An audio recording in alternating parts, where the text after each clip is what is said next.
High, welcome to Poonam's English academy once again. So मागच्या व्हिडिओमध्ये आपण MPSC कंबाईन बी ग्रुपची 2023ला झालेली एक्झाम आहे त्याचे जे क्वेश्चन्स आहेत ते सॉल्व केले होते. या व्हिडिओत आपण त्याच एक्झामला आलेला पॅसेज सॉल्व करणार आहोत, जो तुम्हाला जास्त आवडत नाही सॉल्व करायला. का? कारण तुम्हाला असं वाटतं की जर कॉम्प्रिहेन्शन सॉल्व करायचं झालं तर आमच्याकडे तर तेवढा वेळच नसतो कॉम्प्रिहेन्शन सॉल्व करायला, मग कशाला त्याचा अभ्यास करायचा. दुसरी गोष्ट तुम्हाला काय वाटते की त्या कॉम्प्रिहेन्शनमध्ये एवढं हेवी इंग्लिश वापरलेलं असतं ना ॲडव्हान्स लेवलचं, की ते कळायला कठीण जातं आणि मग क्वेश्चन्सचे आन्सर्सच आम्हाला कळणार नाहीत की त्याचं उत्तर काय असेल, म्हणून तुम्ही तो अटेम्प्टच करत नाही. तिसरं तुम्हाला असं वाटतं की त्यात एवढे हेवी वोकॅब्युलरी असतात, वोकॅब्युलरीचे वर्ड्स असतात, ते सॉल्व करता करता नाकी नऊ येतील, आमचा वेळ जाईल, त्यापेक्षा मी ते सॉल्वच करत नाही. सो ह्या सगळ्या गोष्टी जर तुम्ही थोडंसं ट्रिक्स आणि टेक्निक्स जर वापरून तो कॉम्प्रिहेन्शन सॉल्व करायचा प्रयत्न केला तर पूर्ण पॅसेज न कळतासुद्धा तुम्हाला 5 पैकी 5 मार्क आरामात मिळू शकतात. फक्त थोड्याशा टेक्निक्स जर आपण अप्लाय केल्या आणि त्यानुसार कॉम्प्रिहेन्शन सॉल्व करायची प्रॅक्टिस केली तर हे 5चे 5 मार्क आपल्या खिशात नक्की मिळू शकतात आपल्याला, है ना. सो या व्हिडिओमध्ये आपण ते कॉम्प्रिहेन्शन सॉल्व करूया.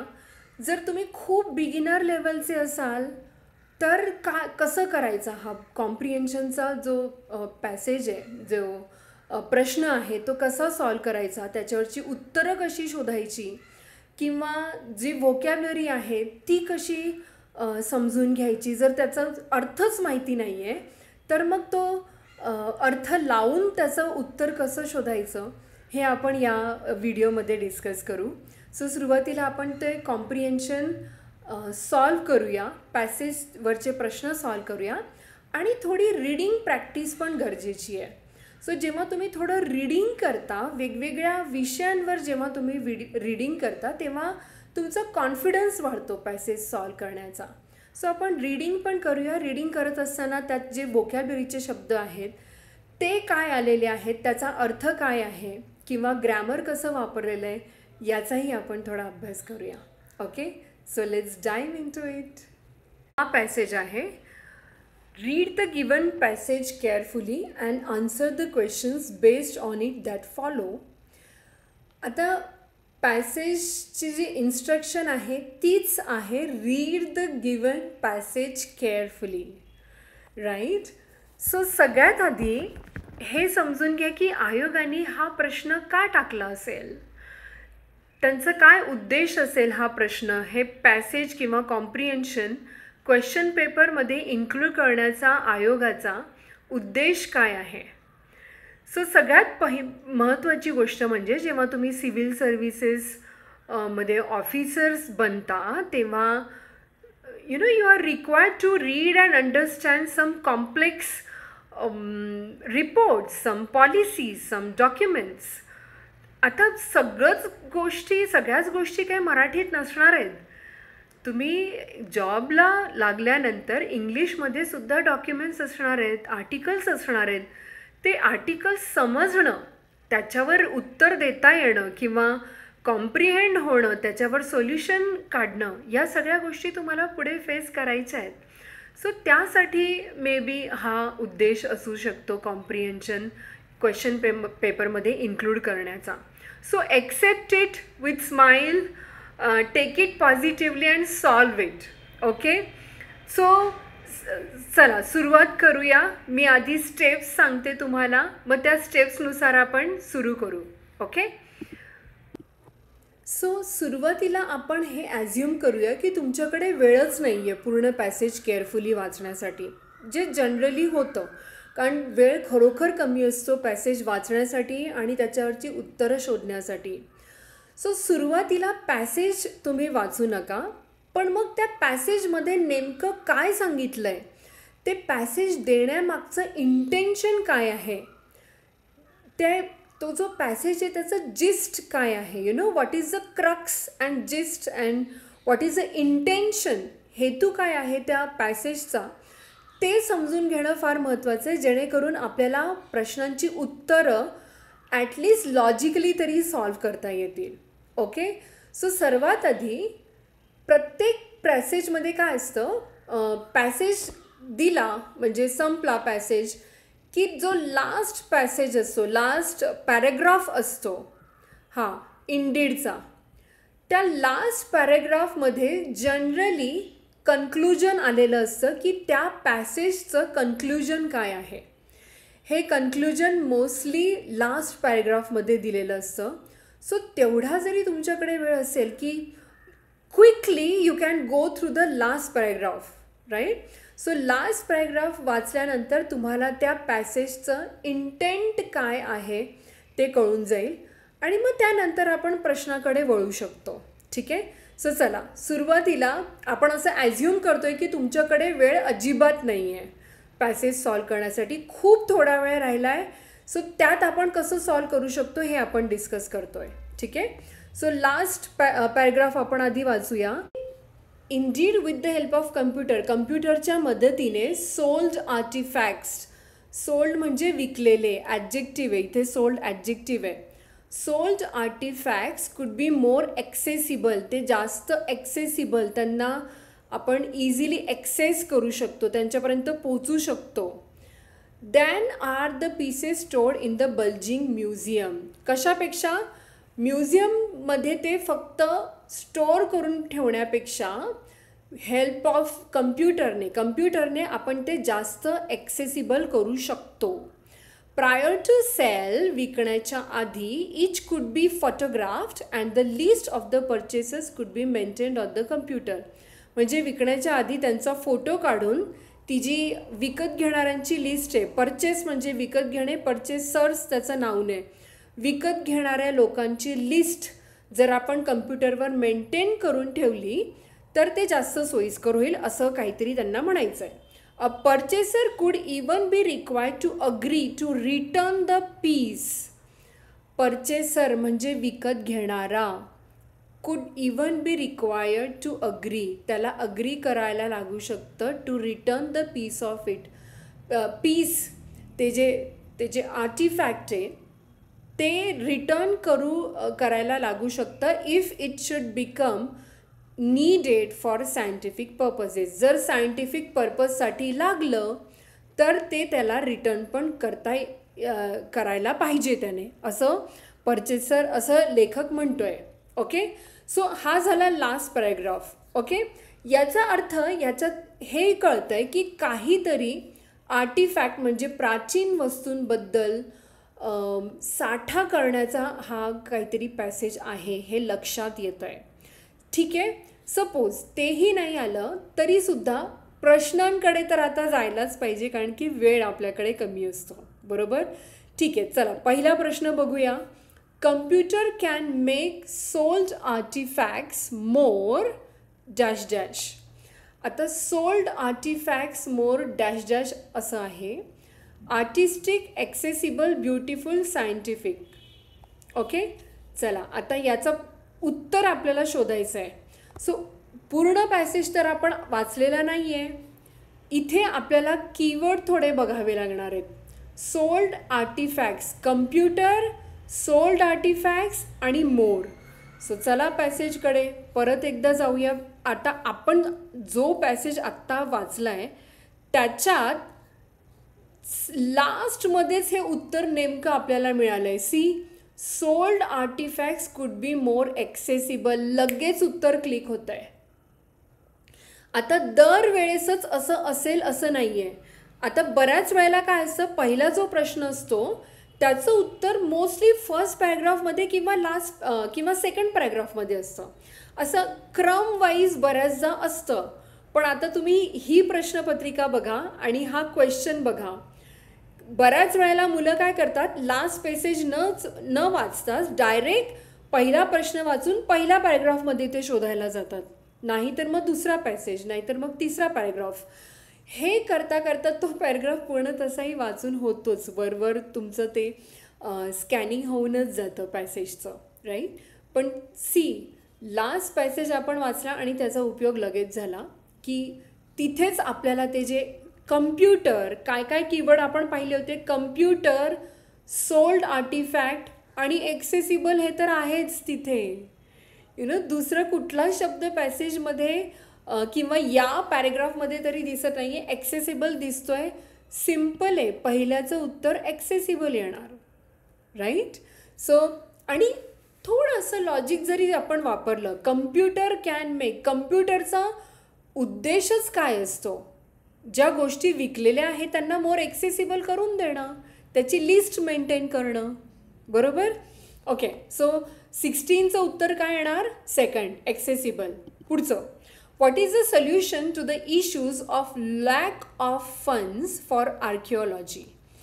आर्किओलॉजीचं जे इश्यूज, आता काही इश्यूज आहेत, काही प्रॉब्लेम आहेत, ऑफ लॅक, लॅक म्हणजे कमी, ऑफ फंड, निधीची कमी असल्यामुळे ते जे इश्यूज आहेत त्याचं सोल्युशन काय असू शकतं आर्किओलॉजीचं. Okay, so what is archaeology. Archaeology म्हणजे पुरातत्वशास्त्र, म्हणजे आधीच्या गोष्टी काढून त्याचा अभ्यास करणं, प्राचीन गोष्टींचा अभ्यास करणं, दॅट इज आर्किओलॉजी. ते आर्चिओलॉजी नाही आहे, ते आर्किओलॉजी आहे. ओके, सो पुरातत्वशास्त्र. सो पुरातत्वशास्त्रापेक्षा आर्किओलॉजी म्हणणं जास्त सोपं आहे, राईट. सो आपण त्याला आर्किओलॉजी म्हणूया. सो पुन्हा पुन्हा इंग्लिशच्या शब्दांचा वापर केल्यामुळे तुमच्या ते पक्के डोक्यात बसतात. तुम्ही जर सारखं पुरातत्वशास्त्र हेच जर डोक्यात ठेवलं ना, तर मग तो इंग्लिश शब्द डोक्यात राहणार नाही. एकदा मिनिंग कळून त्याचं कळलं, लक्षात आलं की त्याला तुम्ही आर्किओलॉजी वापरा. ओके, सो ठीक आहे, चला प्रश्नाकडे वळूया परत. What is the solution to the issues of lack of funds. Okay, काय आता इथे सोल्युशन विचारलेलं आहे, इश्यूज आहेत, issues of lack of funds. Issues of lack of funds हे कीवर्ड्स आपल्याला शोधायचे आहेत पॅसेजमध्ये. सो या पॅसेजमध्ये बघा, आपण इथून हा पॅसेज आधी, हा पॅरेग्राफ आधी पाहिला, बरोबर. लास्ट पॅरेग्राफ आधी आपण पाहिला, त्यानंतर बघा इथे कुठे सापडतं आहे का, किंवा पहिल्यापासून सुरुवात करूया. आर्किओलॉजी ॲज अ प्रोफेशन कुठे आहे का, कुठे आहे का हे एकदा बघा. फर्स्ट पॅरेग्राफमध्ये तर नाही आहे. ओके, पुढचं, archaeology and reduce the amount of illegal digging. I would propose that the scientific archaeology expedition and government sell on the open market. Okay, इथे सुद्धा आत्तापर्यंत issues of lack of funds हे आपल्याला मिळालेलं नाही आहे. आपण कंटिन्यू करूया. Such cells would provide substantial funds for the excavation and preservation of archaeological sites and the publication of results. आता इथे फंड हा वर्ड तर आलेला आहे, कीवर्ड आलेला आहे, बरोबर. आणि सोल्युशन पण आहे की तो जे इश्यूजचे फंड्स आहेत त्याच्यासाठी सोल्युशन काय असू शकतं. Such sales would provide substantial funds. कुठले सेल्स, त्याच्यासाठी आपल्याला आधीच्या वाक्यात जावं लागेल. I would propose that scientific archaeological expeditions. Expeditions म्हणजे काय, मोहीम. Okay, and governmental authorities sell excavated artefacts on the open market. जर ते आपण ओपन मार्केटमध्ये सेल केले तर त्यातनं जे येणारं फंड आहे त्यामुळे हा प्रॉब्लेम सॉल्व्ह होऊ शकतो. सो आपण आधी काय केलं, fund fund fund, issues of fund fund fund, हा जो कीवर्ड आहे तो आधी शोधला.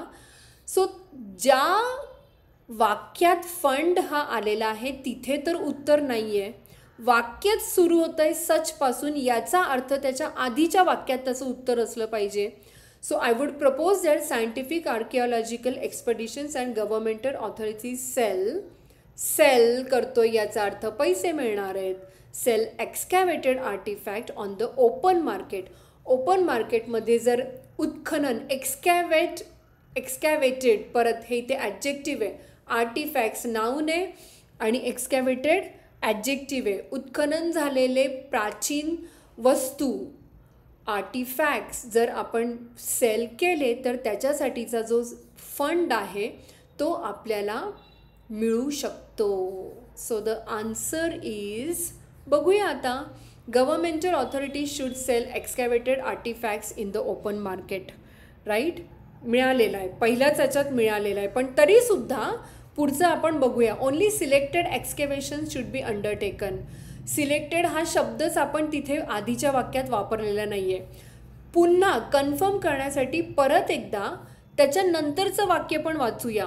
सी, नंतरच्या वाक्यामध्ये, let me mark it, such cells would provide substantial funds आणि मग त्यानंतर at the same time they would break the illegal excavators grip on the market, thereby decreasing the inducement to engage in illegal activities. इथे तो keyword कुठेही नाही आहे. याचा अर्थ पुढचा ऑप्शनसुद्धा येणार नाही. कुठला? Only selected. सिलेक्टेड एक्सकॅव्हेशन्स हा शब्द नव्हता, सो हा ऑप्शन येणार नाही. Computer should be used in excavation, हे पण तिथे काही संबंध नाही आहे. Ordinary site should be excavated, हे पण नाही आहे. आपल्याला पहिल्याच ऑप्शनमध्ये उत्तर मिळालेलं आहे, जे तिथे क्लिअरली लिहिलेलं होतं, sell excavated artefacts in the open market. Right, okay. Next प्रश्न आपण बघूया. Which of the following statement or statements are true in the context of the passage. कुठला ट्रू आहे तो बघायचा आहे. प्रश्न नीट वाचा. कुठला ट्रू आहे ते बघायचं आहे. So illegal excavation is a challenge in the profession of archaeology. Museums have shortage of space to store excavated artefacts. आता आपण जो लास्ट पाहिला होता पॅरेग्राफ, त्याच्यावरून हे कळून जातं आहे, बल्जिंग म्युझिंग बेसमेंट्स. राईट, आणि पुढचं purchase prior to sale each could be photograph. जर फोटोग्राफ काढून मेंटेन करण्याची गोष्ट, याचा अर्थ तिथे जागेची कमी आहे. पहिली गोष्ट, बल्जिंग म्युझियम बेसमेंट, यावरूनच कळून जातं आहे की जागेची कमी आहे. Right. Second, museums have shortage of space, हे तिथून कळून जातं आहे. याचा अर्थ बी बरोबर आहे. ओके. एचा आपल्याला क्लिअर होत नाही आहे. एसाठी आपण पुन्हा पॅसेजमध्ये जाऊन त्याआधी सी पण वाचून घेऊ. The author argues that professionals should excavate for money, हे पण आपण बघूया. चला परत पॅसेजमध्ये जाऊया.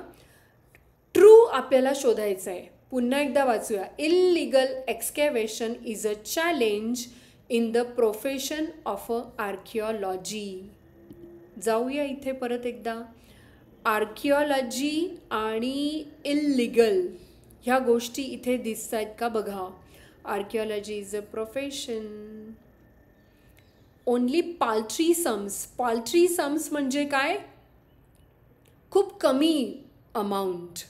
पाल्ट्री म्हणजे खूप कमी अमाऊंट, सम म्हणजे amount, are available for excavating and even less is available for publishing the results and preserving the sites once excavated. So yet archaeologist deal with, इथे सुद्धा ओके इल्लिगल दिसतंय बघा. Second, there is a problem of illegal excavation resulting in museum quality pieces being sold to the highest bidder. याचा अर्थ illegal एक्सकॅव्हेशन हा problem आहे. Right. C, illegal excavation is a challenge in the profession of archaeology. Simple. पहिल्याच याच्यात आपल्याला याचं उत्तर मिळालेलं आहे. जे आपण लास्ट पॅरेग्राफ वाचला होता त्यात बी हे करेक्ट किंवा ट्रू सेंटेन्स आहे हे कळतं आहे. The author argues that professionals should excavate for money. Okay. आता इथे ऑप्शन्स बघा. सी पण आहे, बी सी पण आहे, ए बी पण आहे, ए बी सी पण आहे. याचा अर्थ सी ट्रू आहे की फॉल्स आहे ते आपल्याला कन्फर्म करणं गरजेचं आहे. आपण तसंच सोडून चालणार नाही. ओके. सो सी शोधण्यासाठी परत आपल्याला पॅसेजमध्ये स्कॅन करावं लागेल. कीवर्ड्स बघून घ्या. The author argues that professionals should excavate for money. Money, professionals, excavate हे शब्द आपल्याला शोधायचे आहेत. Okay, let's go to the paragraphs one more time. इथपर्यंत तरी ते आलेलं नव्हतं, आपण इथपर्यंत वाचलेलं आहे. Okay, I would propose at the same time they would break the illegal excavator grip on the market, thereby decreasing the inducement to engage illegal activities. हे आपलं कन्फर्म झालं. त्यानंतर you might object that professionals, बघा शब्द आला आहे, तिकडचा keyword आला आहे, इथे काहीतरी संदर्भ लागू शकतो म्हणून ते आता नीट वाचा. आत्तापर्यंत आपण ते फक्त स्कॅन करत होतो वरवर, आता तो कीवर्ड मिळाल्यानंतर त्याला नीट वाचावा लागणार आहे. You might object that professionals excavate to acquire knowledge, not money. Moreover, ancient artifacts are part of our global cultural heritage. So, पुन्हा आपण त्या ह्याच्याकडे जाऊया प्रश्नाकडे. The author argues that professionals should excavate for money. म्हणजे प्रोफेशनल्सनी मनीसाठी एक्सकॅवेट करायला पाहिजे असं तर इथे अजिबात लिहिलेलं नाही आहे. उलट तो म्हणतोय की तुमचं ऑब्जेक्शन असू शकतं की जे प्रोफेशनल एक्सकॅवेट करतात ते नॉलेजसाठी करतात आणि पैशांसाठी नाही. इथे ते क्लिअर झालेलं आहे की ते पैशांसाठी नाही करत आहे. याचा अर्थ सी येणार नाही. Only A and B will be the correct answer. कुठलं आहे A and B? Second option is the correct answer. Next question is, what are the advantages of selling excavated artifacts instead of storing them? First, photographs of sold artifacts can be taken. List of purchases can be kept. Selling the artifacts would make them more popular. Advantages काय आहेत? Selling excavated artefacts म्हणजे त्यांना store करण्याच्या ऐवजी जर त्यांना आपण sale केलं तर त्याचे काय ॲडव्हान्टेजेस आहेत. ओके, जर तुम्हाला आठवत असेल तर लास्ट पॅराग्राफ जो आपण वाचला होता त्यातच या प्रश्नाचं उत्तर आहे. दोन्ही सेंटेन्सेस तिथेच कवर झालेले आहेत. C, sold artifacts could be more accessible with the help of computer. Sold artifacts could be more accessible than are the pieces stored in the bulging museum basements. Bulging म्हणजे काय? असा फुगणारा, वाढणारा, उगीचच वाढणारा. म्हणजे ते स्टोअर करून करून त्या म्युझियमची साईज वाढते म्हणून लेखकांनी तसं बल्जिंग हा तिथे शब्द वापरला आहे.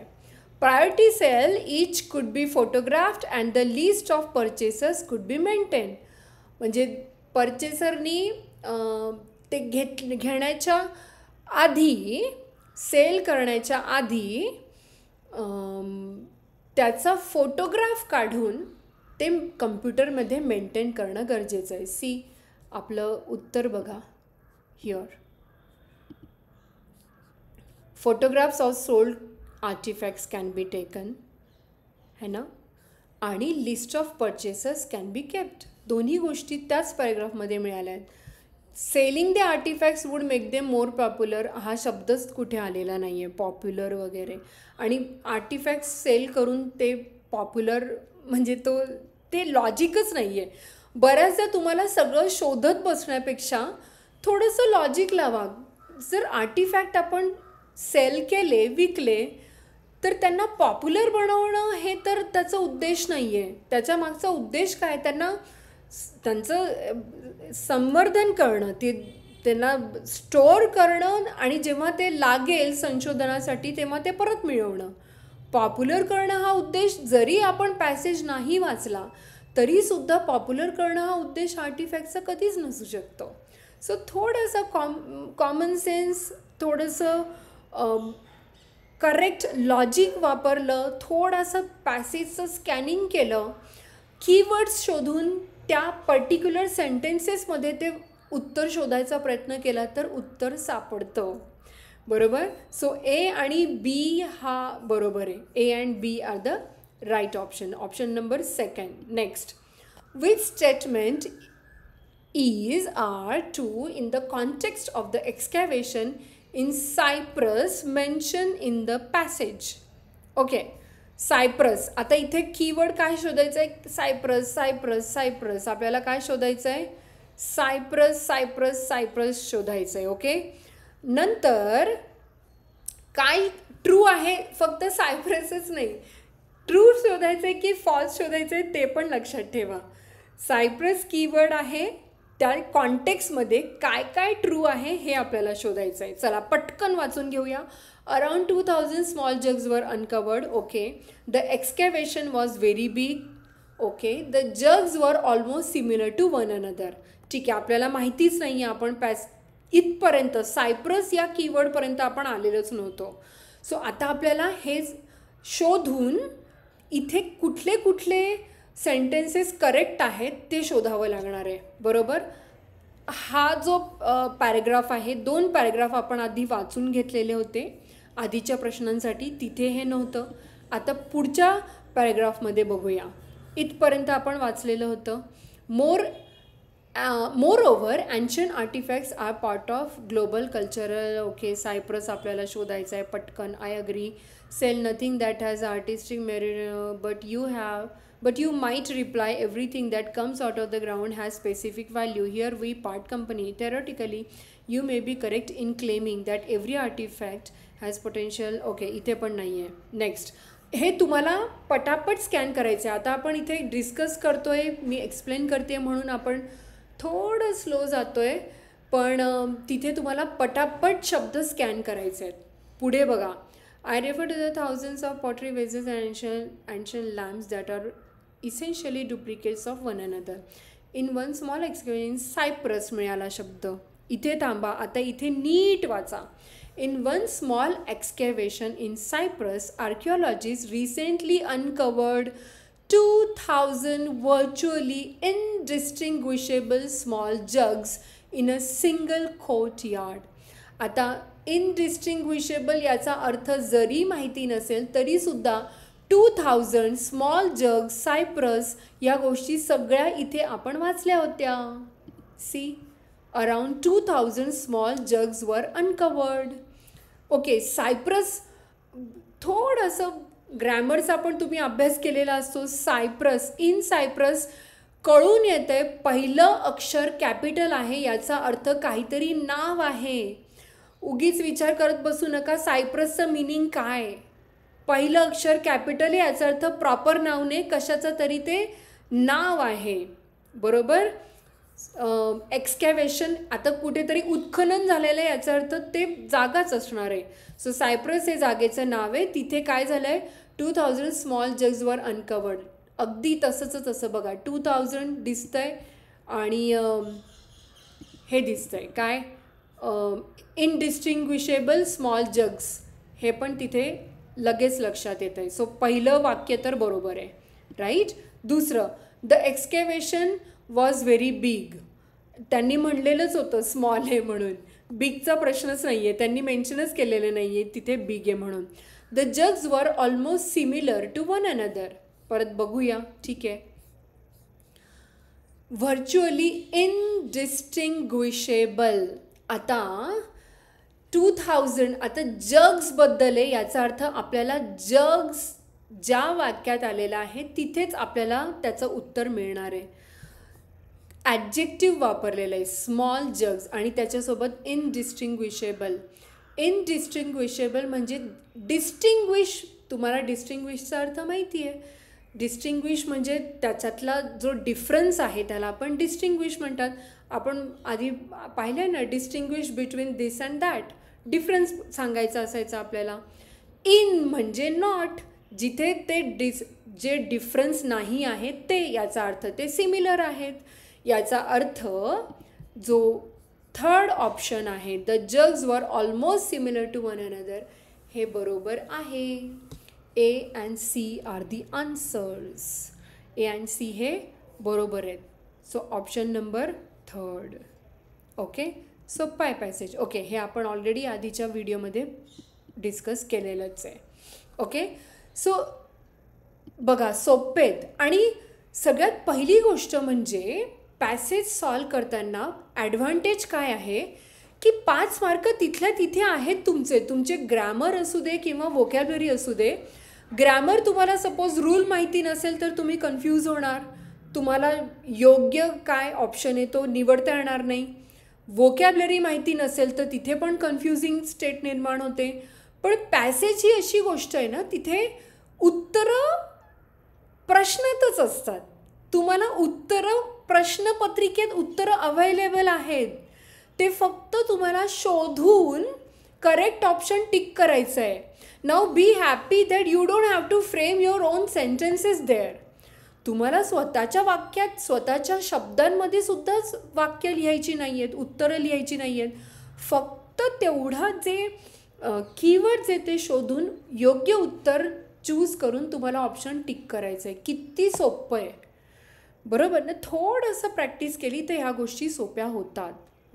ठीक आहे, चला आता आपण काय करूया, पॅसेज वाचूया. आता कॉम्प्रिहेन्शन सॉल्व झालेलं आहे, उत्तर टिक झालेली आहेत. आता आपण थोडी रीडिंग प्रॅक्टिस करूया, जेणेकरून त्या पॅसेजमध्ये काही डिफिकल्ट व्होकॅब्युलरीचे वर्ड्स असतील तर ते आपल्याला कळतील आणि ग्रॅमर पण कळेल. ठीक आहे, चला पटकन एक करूया.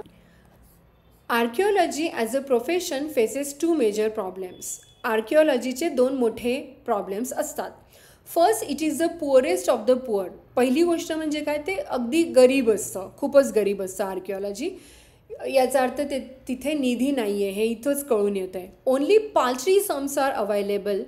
आता जरी पाल्ट्री सम्सचा अर्थ माहिती नसला, सपोज सम्स तुम्हाला माहिती असतं काहीतरी अमाऊंट आहे, काहीतरी नंबर आहे, पण पाल्ट्रीचा अर्थ जरी माहिती नसेल तरी पहिल्या ह्या it is the poorest of the पुअरवरून कळतं आहे की काहीतरी कमी अमाऊंट आहे.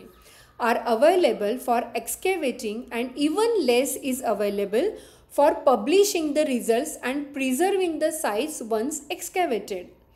राईट, याचा अर्थ एक्सकेवेशन म्हणजे काय, उत्खनन. उत्खननासाठी अत्यल्प निधी उपलब्ध असतो, खूप कमी अमाऊंट पाल्ट्री सम उपलब्ध असतो आणि त्यापेक्षा पण कमी निधी जो आहे तो उत्खननाचे जे निष्कर्ष आहेत, त्याचे जे रिझल्ट आहेत ते पब्लिश करण्यासाठी, त्याचे जे रिझल्ट आहेत ते पब्लिश करण्यासाठी आणि ती जी साईट आहे ती एकदा एक्सकॅवेट झाली ती प्रिझर्व करण्यासाठी म्हणजे काय, ती काय म्हणू शकतो आपण त्याला, तिथे मेंटेन करण्यासाठी आपण म्हणू शकतो, त्याला मेंटेन म्हणू शकतो किंवा जतन म्हणू शकतो. त्या उत्खनन झालेलं जी साईट आहे त्याचं जतन करण्यासाठी जे पैसे लागतात त्याची कमी इथे आहे. Okay, yet archaeologist deal with priceless objects every day. पण तरीसुद्धा आर्किओलॉजिस्ट म्हणजे काय, त्यात काम करणारे शास्त्रज्ञ, ते प्राइसलेस ऑब्जेक्ट्स जे आहेत, प्राइसलेस ऑब्जेक्ट्स म्हणजे काय, अमूल्य वस्तू. ते जे पुरातत्वज्ञ आहेत, आर्किओलॉजिस्ट आहेत, ते अमूल्य वस्तू ज्या आहेत ते नेहमी डे टू डे लाईफमध्ये हाताळत असतात. Second, there is a problem of illegal excavation. Illegal म्हणजे काहीतरी अवैध आहे, तिथे त्याचासुद्धा काहीतरी प्रॉब्लेम आहे. Resulting in museum quality pieces being sold to the highest bidder. ज्याच्यामुळे रिझल्टिंग काहीतरी रिझल्ट आहे, ज्याच्यामुळे काय होतं, संग्रहालयामध्ये ज्या वस्तू आहेत त्या सर्वोच्च बोली लावणाऱ्या बिडरला विकल्या जातात. बिडिंग म्हणजे काय, बोली लावणे है ना. I would like to make an outrageous suggestion that would at one stroke provide funds for archaeology and reduce the amount of illegal digging. आता आउटरेजियस म्हणजे काय, ओके, वूडचा अर्थ काय, आय वूड लाईक टू, मला असं मांडायला आवडेल. वूड केव्हा वापरतो आपण वूड जेव्हा एखादं डायरेक्ट टोन आहे त्याला सॉफन करण्यासाठी आपण वूड वापरतो. थोडं पोलाईट लँग्वेज यूज करण्यासाठी आपण वूड वापरतो किंवा स्वतःचे लाईक्स डिसलाईक्स प्रेफरन्सेस सांगण्यासाठी सुद्धा आपण वूड वापरतो. Okay, so I would like to make an outrageous suggestion. Outrageous म्हणजे ज्याच्यात भरपूर धाडसीपणा लागतो, जिथे हिम्मत लागते ते करण्यासाठी. That is outrageous suggestion that would at one stroke provide funds for archaeology and reduce the amount of illegal digging. जी एकाच वेळी या आर्किओलॉजीची निधी उभारेल, फंड उभा करेल आणि हे जे इल्लिगल एक्स्केवेशन म्हणजे अवैध उत्खनन होतं आहे त्याचं प्रमाण पण हळूहळू रिड्यूस द अमाऊंट, त्याचं प्रमाण पण हळूहळू कमी होईल. सो काय म्हणतोय तो, I would propose that scientific archaeological expeditions and governmental authorities sell excavated artifacts on the open market. So त्यांचं असं मत आहे की जे वैज्ञानिक आहेत ते हे जे एक्सपेडिशन म्हणजे काय, मोहीम, हे मोहीम आणि सरकारी अधिकारी त्यांनी जे उत्खनन केलेलं आहे त्यातून मिळालेल्या ज्या वस्तू आहेत त्या त्यांनी ओपन मार्केटमध्ये विकाव्या. Such cells would provide substantial funds for the excavation. जर आपण असं विकलं तर त्याच्या ह्या एक्स्केवेशनसाठी जो निधी आपल्याला कमी पडतोय तो आपल्याला सबस्टॅन्शियल म्हणजे भरपूर प्रमाणात, मोर दॅन इनफ फंड आपल्याला उपलब्ध होऊ शकतो. And preservation of archaeological sites and the publication of results. त्याच्यासोबतच काय, आर्किओलॉजिकलच्या ज्या साईट आहेत, साईट म्हणजे काय, ती जागा, ती उत्खनन झालेली जागा, त्याचं जतन करणं आणि पब्लिकेशन ऑफ रिझल्ट, त्याचं पब्लिश करणं, ते जे रिझल्ट आलेले आहेत ते पब्लिश करणं, त्याच्यासाठी जो लागणारा निधी आहे तो आपण उभा करू शकतो. At the same time they would break the illegal excavators grip on the market. So at the same time त्याच्यासोबतच काय होईल, ह्या विक्रीमुळे ते जे अवैध उत्खनन करणाऱ्यांचा जो बाजार असतो, त्यांचा जो प्रभाव असतो त्या बाजारावर, तो प्रभाव हळूहळू कमी व्हायला सुरुवात होईल. Right, thereby decreasing the inducement to engage in illegal activities. त्याच्यामुळे त्याचा जो अनधिकृत म्हणजे इल्लिगल ॲक्टिव्हिटीज आहेत. इल्लिगल म्हणजे हे जास्त सोपं आहे बोलायला, इल्लिगल म्हणजे अनधिकृत. इल्लिगल ॲक्टिव्हिटीज या हळूहळू कमी व्हायला लागतील. Right, next, you might object that professionals excavate to acquire knowledge not money. आता लेखक म्हणतोय की तुम्ही ऑब्जेक्शन घेऊ शकाल, तुम्हाला असं वाटेल की प्रोफेशनल्स जे आहेत ते तुमचं असं मत असेल, तो आपलं मत म्हणतोय की तुम्हाला असं वाटत असेल की जे प्रोफेशनल्स आहेत ते पैशांसाठी नाही तर ज्ञान मिळवण्यासाठी उत्खनन करतात. बरोबर. Moreover, ancient artifacts are part of our global cultural heritage. त्याशिवाय काय, हे जे प्राचीन अवशेष आहे हे आपल्या सांस्कृतिक वारसा जो आहे, ग्लोबल म्हणजे जागतिक सांस्कृतिक वारसा, त्याचा एक भाग आहे. And which should be available for all to appreciate, not sold to the highest bidder.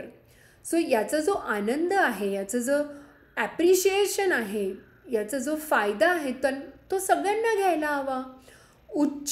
फक्त जी व्यक्ती उच्च बोली करून हे सगळं विकत घेईल त्याला हे देणं योग्य नाही असं तुम्ही मे बी म्हणू शकाल. राईट, आय अग्री, मी ह्याच्यावर सहमत आहे. Sell nothing that has unique artistic merit or scientific value. कलात्मक दृष्टिकोनातून आहे ना, आर्टिस्टिक म्हणजे काय, कलात्मक. आर्टिस्टिक म्हणजे कलात्मक दृष्टिकोनातून असं अद्वितीय किंवा वैज्ञानिकदृष्ट्या ज्या मौल्यवान वस्तू आहेत त्या विकल्या जाऊ नये. But you might reply everything that comes out of the ground has specific value. परंतु मग आता तुम्ही म्हणाल की जमिनीतून मिळणाऱ्या ज्या वस्तू आहेत त्याला काहीतरी वैज्ञानिक महत्त्व असतं. That comes out of the ground. Ground म्हणजे जमीन. Has scientific value. त्याला काहीतरी सायंटिफिक व्हॅल्यू असते, वैज्ञानिक महत्त्व असतं. Here we part company. Part म्हणजे काय? वेगळे होणे. कंपनी म्हणजे सोबत. सो इथे त्यांना असं म्हणायचं आहे की इथे आपले विचार जुळत नाही, इथे माझं मत काहीतरी वेगळं आहे. Theoretically you may be correct in claiming that every artefact has potential scientific value. Practically you are wrong. So तुम्हाला असं वाटत असेल की जमिनीतून मिळणाऱ्या ज्या प्रत्येक वस्तू आहेत त्याला वैज्ञानिक महत्त्व असतं. पण जे आपण संभाव्य वैज्ञानिक मूल्य जे असतं ते सुद्धा असणारच आहे असं नाही आहे. थेरॉटिकली आहे, तुम्ही थोड्या प्रमाणात तुम्ही बरोबर असू शकता. कशात तुम्ही बरोबर असू शकता की त्याची एक सायंटिफिक व्हॅल्यू आहे, या बाबतीत तुम्ही थेरॉटिकली बरोबर असू शकता. Practically you are wrong. मात्र प्रॅक्टिकली तुम्ही तसे रॉंग आहात, तुम्ही बरोबर नाही. प्रॅक्टिकली म्हणजे प्रत्यक्षात तसं नाही आहे असं लेखकाला म्हणायचं आहे. I refer to the thousands of pottery vessels and ancient lamps that are essentially duplicates of one another. उदाहरणार्थ, आता हजारो मातीची भांडी. ओके, पॉटरी वेझल्स म्हणजे काय? पॉटरी म्हणजे मातीची भांडी, राईट. वेझल्स म्हणजे भांडी. हजारो मातीची भांडी आणि ॲन्शंट म्हणजे पुरातन काळातली. लॅम्प म्हणजे दिवे.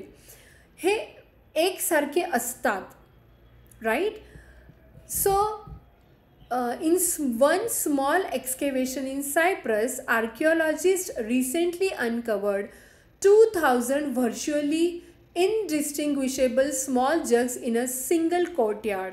याचं आपण आधीच डिस्कशन केलं आहे की सायप्रस इथे एका छोट्या एक्सकॅव्हेशन म्हणजे उत्खननात पुरातत्व शास्त्रज्ञांना एका कोर्टयार्डमध्ये म्हणजे काय, अंगणात 2,000 जवळपास सारखी दिसणारी भांडी सापडली, right. The basement of museums are simply not large enough to store the artifacts that are likely to be discovered in the future. महत्त्वाचं आहे. संग्रहालयाच्या तळघरांमध्ये जर भविष्यात आणखी अशा काही गोष्टी सापडल्या तर त्या ठेवण्यासाठी पुरेशी जागा नाही आहे. There is not enough money even to catalogue the finds. बघा, नावने. फाइंड म्हणजे सापडणे किंवा शोधणे. फाइंड्स प्लुरल केलेलं आहे, द लागलं, याचा अर्थ ते नावने. ज्या गोष्टी सापडल्या आहेत त्या कॅटलॉग करण्यासाठी. कॅटलॉग म्हणजे काय, त्याची नोंद करण्यासाठी सुद्धा पुरेसे पैसे नाही आहेत. ॲज अ रिझल्ट, त्याचा परिणाम, they cannot be found again and become as inaccessible as if they had never been discovered. आता जर त्याची नोंद करायलाच पैसे नाही आहेत तर त्याचं काय होऊ शकतं की त्या गहाळ होऊ शकतात. त्या अशा गहाळ होऊ शकतात की जसं काही त्या कधी सापडल्याच नाही. ॲज इफ, जसं काही. They had never been discovered, त्या जसं काही कधी सापडल्याच नाही अशा त्या इनॲक्सेसिबल होऊ शकतात. ॲक्सेस म्हणजे त्याला ॲक्सेस असणं, त्या आपल्याला अवेलेबल असणं. इनॲक्सेसिबल म्हणजे त्या आपल्याला अवेलेबलच होऊ शकत नाही, त्या गहाळ होऊ शकतात जर त्याची आपण नोंद केली नाही तर. Indeed, with the help of a computer, sold artifacts could be more accessible than are the pieces stored in the bulging museum's basements. प्रत्यक्षात संगणकाच्या मदतीने, कम्प्युटरच्या मदतीने विकलेल्या वस्तू संग्रहालयाच्या जागेअभावी नोंद न होणाऱ्या वस्तूंपेक्षा अधिक उपलब्ध असतील.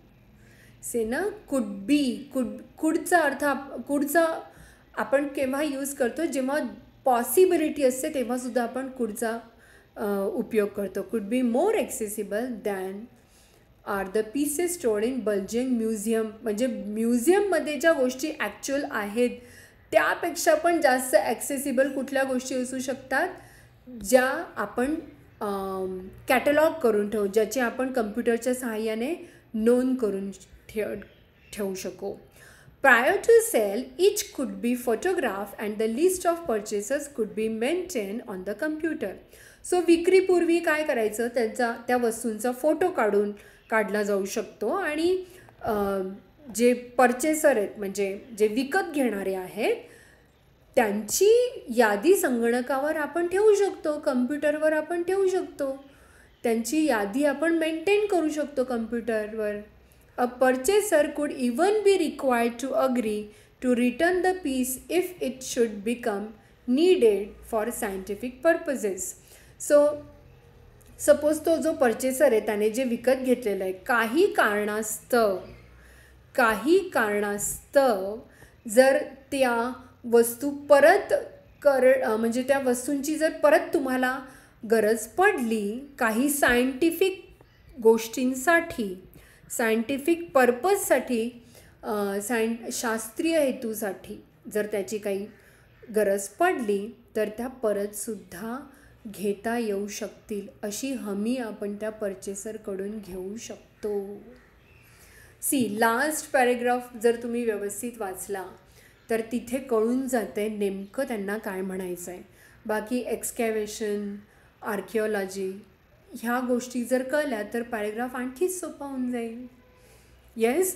सो आत्ता जसं आपण एकेका शब्दाचा अभ्यास केला, एखादा शब्द जर माहिती नसेल तर तो शब्द बघणं डिक्शनरीत आणि ते लिहून घेणं, त्याच्यावरून तुमची वोकॅबुलरी पण स्ट्रॉंग होईल. तुम्ही जे ग्रॅमर एवढा रूल्सचा अभ्यास करत असता ते ग्रॅमर इथे कसं इम्प्लिमेंट झालेलं आहे ते पण तुमच्या लक्षात येईल. आणि ऑफकोर्स 5 पैकी 5 पॅसेजवर मिळणाऱ्या जे मार्क आहेत ते गेन करण्याचा पण कॉन्फिडन्स तुमच्यामध्ये यायला लागेल.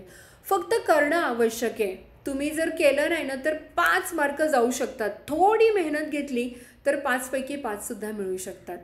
हे ट्रिक्स फॉलो करा, पॅसेजेसचा प्रॅक्टिस करा. प्रत्येक पॅसेज वेगळा असतो. आपण पाहिलं आता ह्या क्वेश्चन पेपरमध्ये थोडासा पॅटर्न बदलला आहे. जो पहिला प्रश्न होता त्याचं उत्तर सगळ्यात शेवटी होतं. बऱ्याचदा उत्तर सगळ्यात आधीच आपल्याला मिळून जातं. तसं वेगवेगळे पॅसेजेस जर तुम्ही सॉल्व करत राहिले तर कॉन्फिडन्स वाढेल. ओके. अख्खा पॅसेज स्किप करण्याची वेळ येणार नाही. आणि ऑफकोर्स पॅसेज अटेम्प्ट करा, शेवटी अटेम्प्ट करा. म्हणजे उगीच अटेम्प्ट करण्यामध्ये बाकीच्या प्रश्नांचा वेळ नको जायला. राईट. बाकीचे प्रश्न, ग्रॅमर आणि वोकॅबुलरीचे प्रश्न छान प्रॅक्टिस करा, जेणेकरून तिथे विचार करण्यात तुम्हाला वेळ घालवावा लागणार नाही आणि मग जास्त वेळ तुम्ही पॅसेजसाठी पण देऊ शकता. Okay. So I will see you in the next video. Till then, keep reading, keep practicing. Bye bye.